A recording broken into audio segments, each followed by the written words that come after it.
കുട്ടികളെ ഈ video aldehydes and ketones എന്ന ചാപ്റ്ററിലെ നെയിം റിയാക്ഷൻ ആയിട്ടുള്ള പെർക്കിൻ റിയാക്ഷൻ അതേപോലെ തന്നെ ഹലഫോം റിയാക്ഷൻ ഈ രണ്ട് റിയാക്ഷനെ കുറിച്ച് ഡിസ്കസ് ചെയ്യുന്ന ക്ലാസ് ആണിത്. നമുക്ക് ആദ്യം വാട്ട് ഈസ് പെർക്കിൻ റിയാക്ഷൻ എന്ന് പറയാം. അത് നിങ്ങൾ എഴുതിയേണ്ട കാര്യം എന്താണ് പെർക്കിൻ റിയാക്ഷൻ എന്ന് ചോദിച്ചാൽ വെൻ an aromatic aldehyde എന്ന് വെച്ചാൽ benzaldehyde is heated with anhydride of an aliphatic acid. Anhydride എന്താന്നുള്ള കാര്യം ഞാൻ കുറച്ച് ഇറങ്ങിയിട്ട് പറയാം. അലിഫാറ്റിക് ആസിഡ് അതിന് കണ്ടീഷൻ ഉണ്ട്, containing 2 alpha hydrogen atom in presence of its sodium or potassium salt, then condensation takes place to form alpha beta unsaturated acid is formed. This is the reaction. നിങ്ങൾ ആദ്യം ഇത് എഴുതി വെക്കുക. ഇനി നമുക്ക് റിയാക്ഷനിലേക്ക് പോകാം. what is meaning that? അപ്പം ഒന്ന് പറഞ്ഞു ഫസ്റ്റ് അരോമാറ്റിക് ആൽഡിഹൈഡ് ആയിരിക്കണം അല്ലെ. This in aromatic aldehyde, this is A benzaldehyde. അതേപോലെ തന്നെ ഒരു അൺഹൈഡ്രേറ്റ് വേണം. അൺഹൈഡ്രേറ്റ് ഇസ് നത്തിങ് ബട്ട് രണ്ട് കാർബോക്സിലിക് ആസിഡ് കമ്പൈൻ ചെയ്യുമ്പോൾ അൺഹൈഡ്രേറ്റ് ഉണ്ടാകുന്നത് അല്ലെ. That is C double bond O group. ഈ ഗ്രൂപ്പ് നമ്മൾ പറയാം ഈക്വൽ ടു അൺഹൈഡ്രേറ്റ് ഗ്രൂപ്പ് എന്ന് പറയാം. You can say that this is taken as the most important.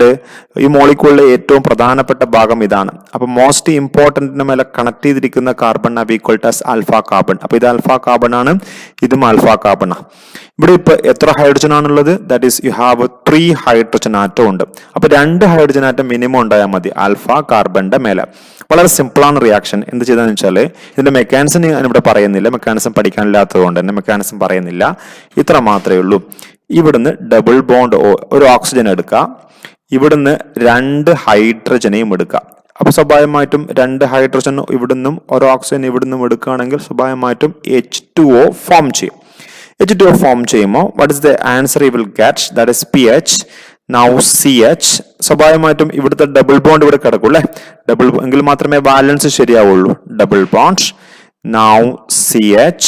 നോക്കണം ഇതിനടുത്ത് C ഡബിൾ ബോണ്ട് O. ഇനി മനസ്സിലാക്കുക, ദാറ്റ് ഇസ് ഇവിടെ H2O ഫോം ചെയ്യുന്ന കാര്യം ഞങ്ങളോട് പറഞ്ഞിട്ടുണ്ട്. ഇപ്പൊ എളുപ്പം മനസ്സിലാക്കാനുള്ള വഴി എന്താണെന്ന് അറിയാം. അപ്പൊ ആ H2O പ്രസൻസിൽ ഈ ബോണ്ട് അങ്ങോട്ട് ബ്രേക്ക് ചെയ്യും. ബോണ്ട് ബ്രേക്ക് ചെയ്യാം. H2O OH ഉണ്ടാവും, അതേപോലെ തന്നെ H ഉണ്ടാവും. അതിൽ H ഇതിന്റെ കൂടെ പോകും, OH ഇതിന്റെ കൂടെയും പോകും. So what get is that, ഇതായത് കാർബോക്സിലിക് ആസിഡ് OH കിട്ടി. അതായത് ഇത് OH ആകുമ്പോൾ കാർബോക്സിലിക് ആസിഡ് ആയിട്ട് മാറി. Plus that is CH3. Again you will get എന്തിനെ കിട്ടുക? കാർബോക്സിലിക് ആസിഡ് തന്നെ കിട്ടുക. ഈ കിട്ടിയിരിക്കുന്ന കാർബോക്സിലിക് ആസിഡിന്റെ പ്രത്യേകത, ഇത് എന്ത് കാർബോക്സിലിക് ആസിഡാ? This is the most important carbon atom because carboxylic acid COH അടങ്ങിയിരിക്കുന്ന കാർബണാണ് ഏറ്റവും ഇമ്പോർട്ടന്റ് കാർബൺ ആറ്റം. അതിന്റെ മേലെ അറ്റാച്ച് ചെയ്തിരിക്കുന്ന കാർബൺ പറയാ ആൽഫ കാർബൺ, ഇത് ബീറ്റ കാർബൺ. അപ്പൊ ആൽഫ പോർഷനിലും ബീറ്റ പോർഷനിലും ഡബിൾ ബോണ്ട് അടങ്ങിയിരിക്കുന്ന മോളിക്യൂൾസാ കിട്ടിയിരിക്കുന്നത്. It is known as alpha beta unsaturated carboxylic acid കിട്ടിയിട്ടുണ്ട്. ഇതിനൊരു പേരുണ്ട്, ഇതിന്റെ പേരാണ് നമ്മൾ പഠിക്കും, ലാബിലൊക്കെ ഇത് ഉപയോഗിക്കാറുണ്ട്. സിനമിക് ആസിഡ് എന്നാ പറയാ. ബെൻസീൻ റിംഗിന്റെ മേലെ CH ഡബിൾ ബോണ്ട് COH വരുമ്പോൾ സിനമിക് ആസിഡ് ആണ് കിട്ടുക. അപ്പൊ പെർക്കിൻ റിയാക്ഷൻ ഉപയോഗിച്ചുകൊണ്ട് നമുക്ക് ഉണ്ടാക്കിയെടുക്കാൻ പറ്റുന്ന ഒരു കോമ്പൗണ്ട് ആണ് സിനമിക് ആസിഡ്. വൺ മോർ എക്സാമ്പിൾസിലേക്ക് നോക്കാം. PH CH double bond O CH3 CH2 C double bond O C double bond CH2 CH3. ഇതും ഒരു ഈ പറഞ്ഞിരിക്കുന്ന പിന്നെ പെർക്കിൻ റിയാക്ഷനിൽ പങ്കെടുക്കാൻ പറ്റും. ആൽഡിഹൈഡ് ആണ് ഇത്. അതേപോലെ തന്നെ കാർബോക്സിലിക് ആസിഡ് തന്നിട്ട് അൺഹൈഡ്രേറ്റ് തന്നിട്ടുണ്ട്. This is taken as alpha carbon atom. This is taken as beta carbon atom. എപ്പോഴും ആൽഫ കാർബൺ ആറ്റത്തിന്റെ മേലത്തെ ഹൈഡ്രജനെ റിമൂവ് ചെയ്യാൻ പാടുള്ളൂ. ആ കാര്യം മാത്രമേ നിങ്ങൾ ഓർക്കേണ്ടുള്ളൂ ഇവിടെ. അങ്ങനെയാകുമ്പോൾ ദാറ്റ് ഇസ് ഇവിടുന്ന് H2 റിമൂവ് ചെയ്യും, ഇവിടുന്ന് Oയും റിമൂവ് ചെയ്യും. അങ്ങനെയാകുമ്പോൾ ഈ കാർബൺ അല്ല ഇതിന്റെ മേലെ അറ്റാച്ച് ചെയ്തിരിക്കേണ്ടത്. That is this carbon should attached to here. ഇവിടെ അറ്റാച്ച് ചെയ്യണം. അതായത് ആൽഫ കാർബൺ തന്നെയാണ് ഈ ബോണ്ടിന്റെ മേലെ വരേണ്ടത്. പിന്നെ അതേപോലെ തന്നെ വാട്ടർ വരുമ്പോൾ ഇത് ബ്രേക്ക് ചെയ്തിട്ട് ഇത് H ഇവിടെയും ഇവിടെ OH ആയിട്ട് മാറുകയും ചെയ്യുന്നുണ്ട് അല്ലെ. The final answer you will get PH CH എന്തോന്നാ ഡബിൾ ബോണ്ട് C. ഇതാണ് കണക്ട് ചെയ്തിരിക്കുന്നത്. അപ്പൊ സ്വാഭാവികമായിട്ടും ഈ സിയുടെ മേലെ ഒരു വാലായിട്ട് ഒരു CH3 ഗ്രൂപ്പ് ഉണ്ടാവും അല്ലെ. ആ വാല് കെട്ടി കിടക്കുന്ന CH3 ഗ്രൂപ്പ് നിങ്ങൾ ഇവിടെ വരക്കുക. CH3 is there. Now next that is C double bond OH plus CH3 CH2 now COH. That means ഈ ഭാഗം ഒരു മറ്റൊരു കാർബോക്സിലിക് ആസിഡ് ആയിട്ട് മാറുകയും ചെയ്യും. ഇനി അതേപോലെ തന്നെ ഒരു കാര്യം കൂടി നിങ്ങൾ ഓർത്ത് വെക്കേണ്ടത്, ഒരു ഇൻട്രാമോളിക്കുലർ പെർക്കിൻ റിയാക്ഷൻസിന് സാധ്യതയുണ്ട്. Intramolecular Perkin reactions this is taken as നമ്മുടെ aldehydic part, that is benzaldehydic part. Here that is ഒരു അൺഹൈഡഡ് ആയത് അല്ലേ, C double bond O O C O CH3. Then ഇതിനെ നമുക്ക് പറയാം we call it as alpha carbon എന്നാ പറയാം. ഇതും ആൽഫ കാർബൺ തന്നെയാണ്, പക്ഷെ ഇവിടുത്തെ ഈ ഹൈഡ്രജൻ ആണ് കൂടുതൽ റിയാക്റ്റീവ്. സംഭവിക്കുന്ന കാര്യത്തിൽ മാത്രമേ ഉള്ളൂ, ഇവിടുത്തെ ഈ 2 Hഉം ഇവിടുത്തെ Oയും തമ്മിൽ അങ്ങ് റിമൂവ് ചെയ്യപ്പെടും. റിമൂവ് ചെയ്യുമ്പോൾ automatically A bond will be created here. ഇപ്പൊ ഒരു ബോണ്ട് ഇവിടെ ക്രിയേറ്റ് ചെയ്യുമ്പോൾ 1 2 3 4 ഐ മീൻസ് 1 2 3 4 5 ഒരു 5 മെമ്പേർഡ് റിംഗ് ഫോം ചെയ്യുക. അത് നമ്മളിങ്ങനെയല്ലേ വരക്കുക. ആദ്യം ഒരു ബെൻസീൻ റിംഗ് അവിടെ ഉണ്ട്, ഓക്കെ. ദെൻ ഒരു 5 മെമ്പേർഡ് റിംഗ് അവിടെ വരച്ചിടാം. 5 മെമ്പേർഡ് റിംഗ് വരക്കുക ഇങ്ങനെ. ദിസ് 5 മെമ്പേർഡ് റിംഗ് ആയി. ഇനി നോക്കുക, ഇവിടുത്തെ ഈ ബോണ്ട് എന്ത് ബോണ്ടായിരിക്കും? ഡബിൾ ബോണ്ട് ആയിരിക്കണം തീർച്ചയായിട്ടും. ഇവിടെ ഡബിൾ ബോണ്ട് ആയിരിക്കും. അതേപോലെ തന്നെ ഇതിന്റെ മേലെ ദാറ്റ് ഇസ് സി, ഇതാ ഈ സംഭവം അങ്ങനെ തന്നെ C double bond O now OH ഉണ്ടാവും. അതേപോലെ തന്നെ plus CH3 C double bond O OH ഈ കോമ്പൗണ്ട് ഉണ്ടാവും. ഇത്രയാണ് പെർക്കിൻ റിയാക്ഷനിൽ നിങ്ങൾ ഓർത്തു വെക്കേണ്ടത്. ഇതിന്റെ മാക്സിമം ആയിക്കഴിഞ്ഞു. ഇത്രയും റിയാക്ഷൻസ് ഒക്കെ കാര്യമായിട്ട് ഞങ്ങൾക്ക് ചോദിക്കാറുള്ളൂ. ഓക്കെ, ഇനി നമ്മൾ ഡിസ്കസ് ചെയ്യാൻ പോകുന്ന ദാറ്റ് ഈസ് ഹാലോഫോം റിയാക്ഷൻ അല്ലെങ്കിൽ അയഡോഫോം റിയാക്ഷൻ എന്ന് പറയുന്ന ഭാഗമാണ്. ജനറലി ഹാലോഫോം നമുക്കറിയാം. ഹാലോഫോം എന്ന് പറഞ്ഞാൽ കോമ്പൗണ്ട് ഇതാണ്. CHX3 പറയാ ഹാലോഫോം എന്നാ പറയാ. അതേസമയം CHI3 ആണെങ്കിൽ V call it as iodoform. CHCl3 ആണെങ്കിൽ ക്ലോറോഫോം. CHBr3 ആണെങ്കിൽ ബ്രഹ്മഫോം എക്സെട്ര. അപ്പൊ നമുക്ക് ഈ റിയാക്ഷനിലേക്ക് വരാം. അപ്പൊ നിങ്ങൾ ആദ്യം എന്താണ് ഈ haloform or iodoform reaction what is എന്ന് ചോദിച്ചു കഴിഞ്ഞാൽ നിങ്ങൾ ആൻസർ ചെയ്യേണ്ടത് ഇതാണ്. That is when an aldehyde അല്ലെങ്കിൽ കീറ്റോൺസ്, ആൽഡിഹൈഡും റിയാക്ഷനിൽ പങ്കെടുക്കാം, കീറ്റോണും റിയാക്ഷനിൽ പങ്കെടുക്കാം. ഹാവിങ്, എന്റെ കണ്ടീഷൻ എന്താണെന്ന് അറിയാം, CH3CO ഗ്രൂപ്പ് വേണം. CH3CO ഗ്രൂപ്പുള്ള is treated with. അപ്പൊ CH3CO ഗ്രൂപ്പുള്ള ആൽഡിഹൈഡോ കീറ്റോണോ കെമിക്കൽ റിയാക്ഷനിൽ പങ്കെടുക്കണം.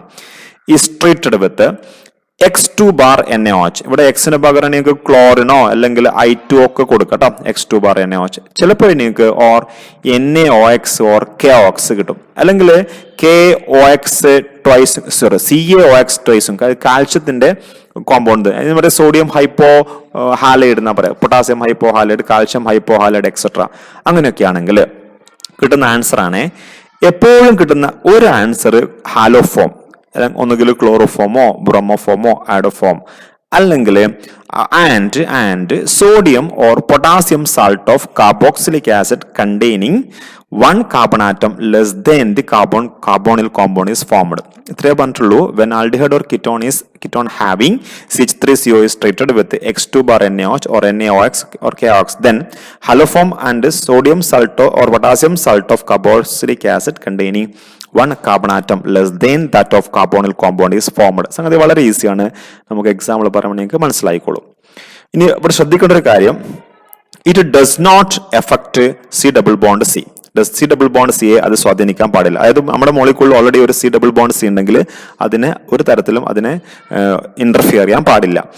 Alcohol that on oxidation to give CH3CO group can also give the reaction. അതായത് നമ്മൾ നേരത്തെ പറഞ്ഞിരിക്കുന്ന ആൽഡിഹൈഡിന്റെ കീറ്റോണിന്റെ കെമിക്കൽ റിയാക്ഷൻ അല്ലേ പറഞ്ഞിരിക്കുന്നത്. അത് മാത്രമല്ല ചില ആൽക്കഹോളുകളും ഈ കെമിക്കൽ റിയാക്ഷനിൽ പങ്കെടുക്കുന്നുണ്ട്. അതിന്റെ എങ്ങനത്തെ കണ്ടീഷൻ എന്താണെന്ന് അറിയാം. അത്തരം ആൽക്കഹോള് ഫസ്റ്റ് ഓക്സിഡൈസ് ചെയ്യുമ്പം ഇങ്ങനത്തെ ഒരു ഗ്രൂപ്പ് ഉണ്ടാക്കാൻ പറ്റുമെങ്കിൽ അത്രയും ആൽക്കഹോളും കെമിക്കൽ റിയാക്ഷനിൽ പങ്കെടുക്കുന്നുണ്ട്. അതിന്റെ എക്സാമ്പിൾസ് നിങ്ങൾക്ക് പറയുമ്പോൾ മനസ്സിലായിക്കോളും. റെഡി, നമുക്ക് എക്സാമ്പിളിലേക്ക് വരാം. ഒന്നാമത്തത് CH3COH. നിങ്ങൾ നോക്കേണ്ട കാര്യം, ആദ്യം ഈ മോളിക്കൂള് അങ്ങനെയാണെങ്കിൽ ഹാലോഫോം റിയാക്ഷനിൽ പങ്കെടുക്കുമോ ഇല്ലയോ നോക്കണം. നോക്കുക, what is A condition? CH3CO group വേണം, അതിവിടെ ഉണ്ട്. അപ്പൊ ആൽഡിഹൈഡ് അതായത് എത്തനാലിൽ CH3CO ഗ്രൂപ്പ് ഉണ്ട്, അതുകൊണ്ട് ഇതിന് ഹാലോഫോം റിയാക്ഷനിൽ പങ്കെടുക്കാം. നിങ്ങൾ ആൻസർ ചെയ്യണം, ശ്രദ്ധിക്കേണ്ട കാര്യം ഇത്ര മാത്രമേ ഉള്ളൂ. ഇങ്ങനെ ഒരു ക്വസ്റ്റ്യൻ തന്നാൽ നിങ്ങൾ ആദ്യം ആൻസർ ചെയ്യേണ്ടത് ഫസ്റ്റ് CHX3 എഴുതിയേക്കുക, ദാറ്റ് ഇസ് ഹാലോഫോം. എപ്പോഴും ഒന്ന് ഹാലോഫോം ആയിരിക്കും. ഇനി രണ്ടാമത്തെ നമുക്ക് വേണ്ടത് ഒരു കാർബോക്സിലിക് ആസിഡാ, sodium salt of carboxylic acid ആണ് വേണ്ടത്. ആ കാർബോക്സിലിക് ആസിഡിന്റെ പ്രത്യേകത, നിങ്ങൾക്ക് തന്നിരിക്കുന്ന മോളിക്കൂളിലുള്ള കാർബൺ ആറ്റങ്ങളെക്കാൾ ഒരു കാർബൺ ആറ്റം കുറവുള്ള കാർബോക്സിലിക് ആസിഡ് ആയിരിക്കണം. ഇവിടെ നിങ്ങൾ നോക്ക്, 2 കാർബണാറ്റം അല്ലേ ഉള്ളത്. അങ്ങനെയാകുമ്പോൾ രണ്ടിനേക്കാൾ ഒന്ന് കുറവ് മീൻസ് ഒരു കാർബണാറ്റമുള്ള കാർബോക്സിലിക് ആസിഡ് എവിടെ കിട്ടേണ്ടത്? ഒരു കാർബണാറ്റമുള്ള കാർബോക്സിലിക് ആസിഡ് നമുക്ക് അറിഞ്ഞൂടെ ഫോമിക് ആസിഡാ, പക്ഷേ അതിന്റെ സാൾട്ടായിട്ട് HCOONA ആയിട്ടാണ് exist. This is the answer. ഇനി ഈ ക്വസ്റ്റിനൊക്കെ നോക്കുക. നിങ്ങൾ ചെക്ക് ചെയ്യേണ്ട കാര്യം ആദ്യം ഈ മോളിക്കൂൾ ഹാലോഫോം റിയാക്ഷനിൽ പങ്കെടുക്കും എന്നുള്ള കാര്യം. പങ്കെടുക്കും because there is A CH3CO group അവിടെ ഉണ്ട്. ദെൻ X2 ബാർ NaOH ആണ് ഉള്ളത്. അങ്ങനെയാകുമ്പോൾ നമ്മുടെ ആൻസർ പറയുമ്പോൾ എപ്പോഴും നിങ്ങൾ ഫസ്റ്റ് ആൻസർ പറഞ്ഞേച്ചോളൂ, ദാറ്റ് ഈസ് CHX3. അതിനൊരു മാറ്റവും ഇല്ല കേട്ടോ. ഇനി രണ്ടാമത്തെ ആൻസർ പറയുമ്പോൾ ഒരു കാർബോക്സിലിക് ആസിഡ് ആണ് പറയേണ്ടത്. ഇവിടെ നിങ്ങൾ നോക്ക് 1, 2, 3 3 കാർബോക്സിലിക് ആസിഡ് ഉള്ള. അങ്ങനെയാകുമ്പോൾ കിട്ടുന്ന ഉത്തരത്തിൽ എത്ര കാർബോക്സിലിക് ആസിഡ് ഉണ്ടാകുക? 3 കാർബണാറ്റമുള്ള മോളിക്കൂളാണ് ഇത്. അങ്ങനെയാകുമ്പോൾ നമുക്ക് കിട്ടുന്ന ഉത്തരത്തിൽ 2 കാർബണാറ്റമുള്ള കാർബോക്സിലിക് ആസിഡ് ആയിരിക്കണം. അത് നിങ്ങൾക്കറിയാം എത്തനോയിക് ആസിഡ് ആണ്. അതിന്റെ സാൾട്ട് ദാറ്റ് ഈസ് CH3CONA. ഈ ആൻസർ കിട്ടും. ഇനി അടുത്ത question C6H5CHO X2 bar NaOH. നിങ്ങൾ നോക്കേണ്ട കാര്യം ഇതിനങ്ങനെയാണെങ്കിൽ ആദ്യം നോക്കേണ്ടത് ഹാലോഫോം റിയാക്ഷനിൽ പങ്കെടുക്കാൻ പറ്റുമോ ഇല്ലയോ എന്നാണ്. പറ്റില്ല, കാരണം അവിടെ CH3CO ഗ്രൂപ്പ് ഇല്ല. therefore there will be no chemical reaction. അപ്പൊ ബെൻസാൾഡിഹൈഡിനെയും എത്തനാളിനെയും ഡിസ്റ്റിങ്ക്വിഷ് ചെയ്യാൻ നമുക്ക് വേണമെങ്കിൽ ഈ iodoform reaction or haloform reaction ഉപയോഗിക്കാൻ പറ്റും. ഇനി HCHO എന്ന് പറയാം മെത്തനാൽ ഓർ ഫോർമാൽഡിഹൈഡ് എന്നാ പറയാ. ഇവിടെ നിങ്ങൾക്ക് കാണാൻ പറ്റും there is no CH3CHO. അങ്ങനെയാകുമ്പോൾ ഇതും കെമിക്കൽ റിയാക്ഷനിൽ പങ്കെടുക്കില്ല. അങ്ങനെയാകുമ്പോൾ മെത്തനാലിനെയും എത്തനാലിനെയും ഡിസ്റ്റിങ്ക്വിഷ് ചെയ്യാനും നമുക്ക് വേണമെങ്കിൽ അയഡോഫോം റിയാക്ഷനോ അല്ലെങ്കിൽ അയഡോഫോം ടെസ്റ്റോ നമുക്ക് സംഘടിപ്പിക്കാൻ പറ്റും. ഇനി ഈ മോളിക്കൂളിലേക്ക് വരിക. CH3 CH2 CHO. ഈ കേസിൽ നമുക്ക് ഇവിടെ ഇങ്ങനെ വരക്കാം അല്ലെ, C ഡബിൾ ബോണ്ടോ H. അങ്ങനെയാകുമ്പോൾ ഇത് ഹാലോഫോം റിയാക്ഷനിൽ പങ്കെടുക്കാൻ നോക്കണം നമുക്ക്. That is X2 bar NaOH ആണെങ്കിൽ ഹാലോഫോം റിയാക്ഷനിൽ പങ്കെടുക്കാൻ നോക്കണമെങ്കിൽ നിങ്ങൾ നോക്ക്. ഇവിടെ നിങ്ങൾക്ക് കാണാൻ പറ്റും CH2CO ഗ്രൂപ്പ് ഇവിടെ ഉണ്ട്. CH2CO group is the CH2CO group ഇവിടെ ഉണ്ട്. പക്ഷെ നമുക്ക് CH2CO ഗ്രൂപ്പ് അല്ല വേണ്ടത്, ദാറ്റ് ഈസ് CH3CO ഗ്രൂപ്പ് ആവേണ്ടത്. CH3CO ഗ്രൂപ്പ് ആവേണ്ടത്. അങ്ങനത്തെ ഒരു ഗ്രൂപ്പ് ഇവിടെ ഇല്ല. therefore it does not undergo halofome reaction. ഇനി നമ്മൾ ഇതിലേക്ക് വരിക. CH3 CH2 C double ബോണ്ടോ CH3 ഇത് റിയാക്ട് ചെയ്യുക I2 ബാർ NaOH ആയിട്ട് റിയാക്ട് ചെയ്യുക. നിങ്ങൾ നോക്കേണ്ട കാര്യം അവിടെ CH3CO ഉണ്ടോന്ന്. ഈ ഭാഗത്ത് CH3CO ഇല്ല, അതായത് CH2CO ഉള്ളൂ. പക്ഷെ ഈ ഭാഗത്ത് നിങ്ങൾക്ക് കാണാൻ പറ്റും there is a CH3CO group ഉണ്ട്. therefore this can undergo iodoform reaction or haloform reaction. you will get the product. എന്താ പ്രൊഡക്റ്റ് ഉണ്ടാവുക? First one you will get CHI3. കാരണം I3 പറയാൻ കാരണം നിങ്ങൾക്ക് I2 ആണ് ഇവിടെ തന്നിരിക്കുന്നത്. അപ്പൊ ആദ്യം CHI3 ആയിരിക്കും. നിങ്ങൾ കാർബൺ ആറ്റം ഒന്ന് എണ്ണി നോക്കുക. 1, 2, 3, 4 4 കാർബൺ ആറ്റം. അപ്പൊ കിട്ടുന്ന ആൻസറിൽ എത്ര കാർബോക്സിലിക് ആസിഡ് എത്ര കാർബണേ പാടുള്ളൂ? 3 കാർബണേ പാടുള്ളൂ. 3 കാർബൺ ആറ്റമുള്ള കാർബോക്സിലിക് ആസിഡ് അല്ലേ പ്രൊപ്പനോയിക് ആസിഡ്. അതിന്റെ സാൾട്ട് നമ്മൾ അവിടെ എഴുതിയേക്കണം. ഇനി ഈ മോളിക്കൂളിലേക്ക് വരിക. That is അസറ്റോഫിനോണ Cl2NaOH. ഡെഫിനറ്റ് ആയിട്ടും ഇതിനും ഈ പറഞ്ഞിരിക്കുന്ന കെമിക്കൽ റിയാക്ഷനിൽ പങ്കെടുക്കാൻ പറ്റുമെന്ന് ഞാൻ വിശ്വാസം. Because CH3CO group is there അവിടെയുണ്ട്. Cl2 ബാർ NaOH ആണെങ്കിൽ കിട്ടുന്ന ആൻസർ ദാറ്റ് ഇസ് ഒന്ന് ഇതാ കിട്ടുക CHCl3 കിട്ടും പ്ലസ് രണ്ടാമത്തത് what you get is that Benson ring അതേപടി ഉണ്ട്. അപ്പോൾ ഒരു കാർബണാറ്റം ഉപയോഗിച്ച് കഴിഞ്ഞു അല്ലേ, ബാക്കി ഒരു കാർബണാറ്റം എവിടെ ബാക്കിയുള്ളൂ. അതിന് കറസ്പോണ്ടിങ് ആയിട്ടുള്ള carboxylic acid sodium സൾട്ട് of benzoic acid കിട്ടും. ഇനി ഈ കോമ്പൗണ്ടിലേക്ക് വരിക. CH3 CH2OH. ഇത് അങ്ങനെയാണെങ്കിൽ I2 ബാർ NaOH ആയിട്ട് റിയാക്ട് ചെയ്യുമ്പോൾ കെമിക്കൽ റിയാക്ഷനിൽ പങ്കെടുക്കുമോ ഇല്ലയോ? നിങ്ങൾ ആദ്യം ചെയ്യേണ്ട കാര്യം ഈ തന്ന ആൽക്കഹോളിനെ നിങ്ങളൊന്ന് ഓക്സിഡൈസ് ചെയ്ത് നോക്കിയോ. ഓക്സിഡൈസ് ചെയ്യുമ്പോൾ എന്താ, അതായത് I2 ബാർ NaOHന്റെ പ്രത്യേകത എന്ന് പറയാം ഇറ്റ് ഇസ് എൻ ഓക്സിഡൈസിങ് ഏജന്റും കൂടിയാണ് ഇത്. അല്ലെങ്കിൽ X2 bar NaOH is an oxidising agent കൂടിയാണ്. അപ്പൊ നിങ്ങൾ ആദ്യം ചെയ്യേണ്ട കാര്യം തന്ന മോളിക്കൂളിനെ ഒന്ന് ഓക്സിഡൈസ് ചെയ്യുക. ഇതിനെ ഓക്സിഡൈസ് ചെയ്യുമ്പോൾ കിട്ടുന്ന ആൻസർ ആണ്, ഇതൊരു പ്രൈമറി ആൽക്കഹോൾ അല്ലെ, ഇതിനെ ഓക്സിഡൈസ് ചെയ്യുമ്പോൾ കിട്ടുന്ന ആൻസർ ആണ് CH3 that is CHO.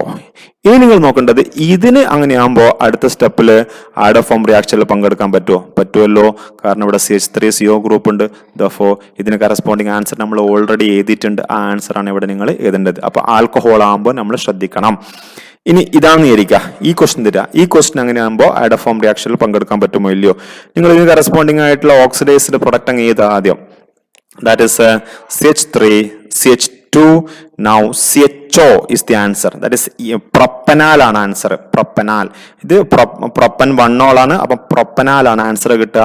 Here you can say that CH2CO group ആണ് ഇവിടെ കാണാൻ പറ്റുള്ളൂ. Therefore, this can't undergo iodoform reaction. ഇനി ഇതാണ് ക്വസ്റ്റ്യൻ വിചാരിക്കുക. CH3, CHOH, CH3 ഇതൊരു സെക്കൻഡറി ആൽക്കഹോൾ അല്ലേ? സെക്കൻഡറി ആൽക്കഹോളിന് ഓക്സിഡൈസ് ചെയ്യാൻ നിങ്ങൾക്ക് അറിയാം, കിറ്റോൺസ് ആണ് കിട്ടുക. അപ്പൊ ഇതിന് കറസ്പോണ്ടിങ് ആയിട്ടുള്ള കിറ്റോൺ ആണ് CH3CO. Now CH3. Now ഇത് റിയാക്ട് ചെയ്യുക X2 bar എന്നിവ വെച്ചാൽ റിയാക്ട് ചെയ്യുമ്പോൾ you will get a corresponding product because there is a CH3CO group. ഇത്രയാണ് നിങ്ങൾ ഈ പറഞ്ഞിരിക്കുന്ന ഹലോഫോം റിയാക്ഷനിൽ പഠിക്കേണ്ട കാര്യങ്ങൾ. ഇത്രയും പഠിച്ചാൽ തന്നെ ഹലോഫോം റിയാക്ഷനായിട്ട് ബന്ധപ്പെട്ടുള്ള ഏത് ക്വസ്റ്റ്യൻ നിങ്ങളോട് ചോദിക്കുകയാണെങ്കിൽ നിങ്ങൾക്ക് ആൻസർ ചെയ്യാൻ പറ്റും. Okay, thank you.